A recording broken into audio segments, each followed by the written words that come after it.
लक्ष्मी नारायण नारायण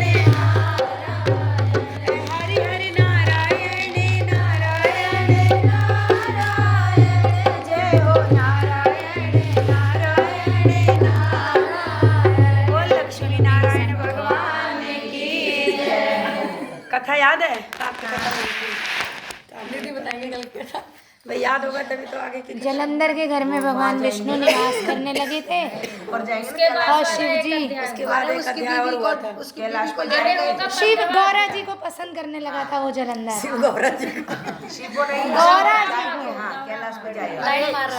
नारद जी ने अपना कर्म कर दिया था जी को। आगे की कथा में क्या, राजा पृथु ने नारद जी से कहा कि नारद जी जब आप ये आग रख के आए तो दैत्यराज ने क्या किया? ऐसे ही कहा था। सिंदूर हटाओ। तब दैत्य ने क्या किया विस्तार से बताइए। नारद जी ने कहा कि जब मैं चला आया तो जलंधर ने अपने राहु नामक दूत को बुलाकर कैलाश पर भेजा। बोला कि तुम कैलाश पर जाओ और कहा कि वहाँ पर एक जटाधारी शंभु नामक योगी रहता है और उसे मेरा ऐश्वर्य बता दो कि पूरा त्रिलोकी मेरे अधिकार में है, उसको बताओ। और सर्वांग सुंदरी अपनी पत्नी बोलो कि वो मेरे लिए दे दे। ये सुनकर वो दूत शिवजी के स्थान पर पहुँचे, परंतु नंदी ने उन्हें सभा के भीतर नहीं जाने दिया और वो अपनी उग्रता से शिव की सभा में चले गए और शंकर के आगे बैठकर उनकी आज्ञा ले सब संदेश सुनाया। फिर तो राहु नामक दूत के ऐसा कहते ही भगवान शूलमणि के आगे पृथ्वी फोड़कर एक शब्द वाला पुरुष निकला जिसका सिंह के समान मुख था और जो मानो दूसरा नरसिंह भगवान का अवतार था। और बताते हैं वो दौड़कर राहु को खाने के लिए चला और कहते हैं राहु बड़े जोर से भागा भाग गया और परंतु उस पुरुष ने राहु को पकड़ लिया। फिर उसने शिव जी की शरण ले अपनी रक्षा मांगी तो शिव जी ने उस पुरुष से राहु को छोड़ देने के लिए कहा। तो उसने कहा कि मुझे बहुत जोर से भूख लगी, अब मैं बताओ क्या खाऊं? उस पुरुष ने बोला।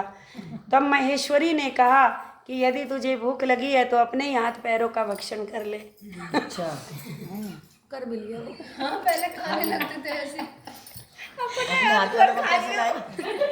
इतना आज्ञाकारी वो खा के मैं कह रही हूँ अपने आप को कैसे खाएगा है तो अपने हाथ पैरों को खा ले। और केवल जब उसने खा भी लिया, भक्षण कर लिया, जब केवल उसका सिर मात्र शेष रह गया तब उसका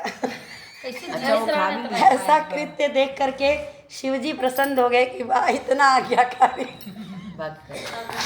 अच्छा भोले जी बड़ा जल्दी प्रसन्न होते हैं।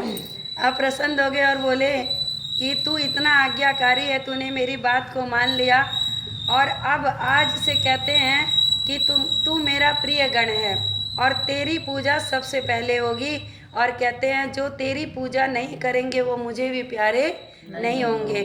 शिव जी से ऐसा वर पा करके उस पुरुष को बड़ी प्रसन्नता हुई और शिव जी ने उसका नाम कहते हैं कृति मुख रख दिया और नामक कृति मुख नाम का गण है शिव जी का। हाँ इसकी पूजा पहले जब शिव जी से मिलने जाओगे तो पहले इसको मनाओगे।